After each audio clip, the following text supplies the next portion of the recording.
Hello and welcome to the Lonestar Varsity High School Football Show. I'm Phil Torino. Thank you very much for watching. And the genesis of today's show is actually about the Lonestar Varsity High School Football Poll. It's a new initiative that we've started. We'll call it the Lubbock AJ's answer to the AP Top 25 high school poll that you see weekly. And basically, we'd love if you could check us out, Fox 34 and Double T 1043 as well, to follow the poll. Today I'm going to take you through all the classes, where I agree with the rankings, where I maybe don't agree so much, and then we'll also take a look at some of the top games this entire week. So starting in 2A, probably the most prominent 2A team in the area is Canadian. Not quite in our coverage area, but if you look at the poll, definitely deserving of 12 first place votes. Seagrave's there in the 2 spot. I think this team absolutely is definitely some type of state title contender. I'm not sure to what degree, but we anticipate them to play very close or into December. They opened the season actually against Trinity Christian Cedar Hill, and that game we played in Abilene. There was a time when we thought Seagraves would play JAL. That fell through. Midland Christian fell through as well. So you'll see Seagraves play a very strong TAPS 3A team. Shallowater as well has looked exceptionally sharp in this preseason. Chris Contreras is doing a great job of leading the Mustangs offense. His sprint out ability is really unique, and I think it's going to be a great complement to Cooper Ogle's running ability. Shallowater has this week off, and moving forward it has some very tough games, including one at Levelland next week, which is a game that I anticipate checking out.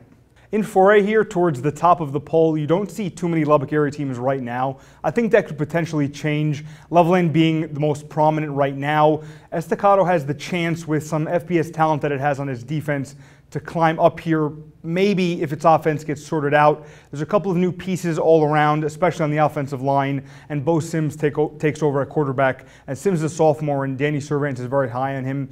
He's 6'3", very slender, a little bit different build than Jalen Tennyson last year, but could be a great answer for the Matadors at that position. In the 5A on the poll, you'll see Lubbock Cooper towards the top, getting 4 first place votes. I think this is a team that absolutely on paper deserves to be there.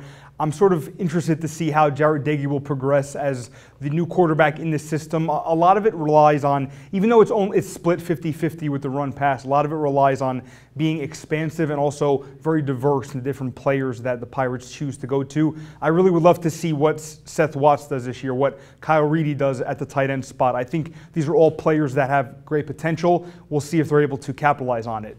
Also, Plainview is outstanding because of its defense, and Trendon Jackson moves into the running back spot, taking over for Warren Fly.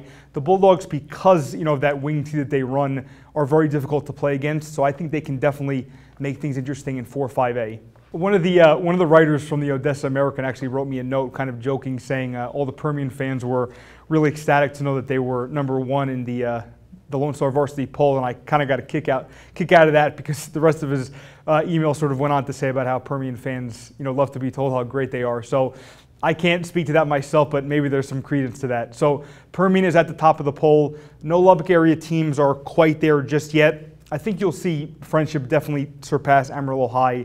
You have to remember that the Tigers are the reigning 2-6A champions.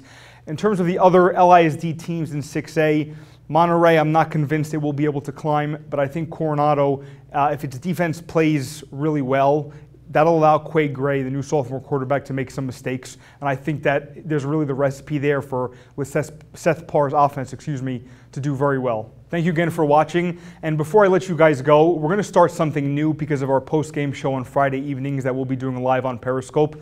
If you have a question, we need you to ask it. So please use Ask #LSVarsity on Twitter. If you post a question to us on Facebook as well, Lonestar Varsity, the Facebook page, we'll grab it there too. You can also leave it on our Instagram @Lonestar Varsity. Love to answer those questions. It's going to make the Friday night show really compelling, because I'll mix that in with some of what I observe in the game that I cover, along with talking to some of our other reporters that are out Friday night.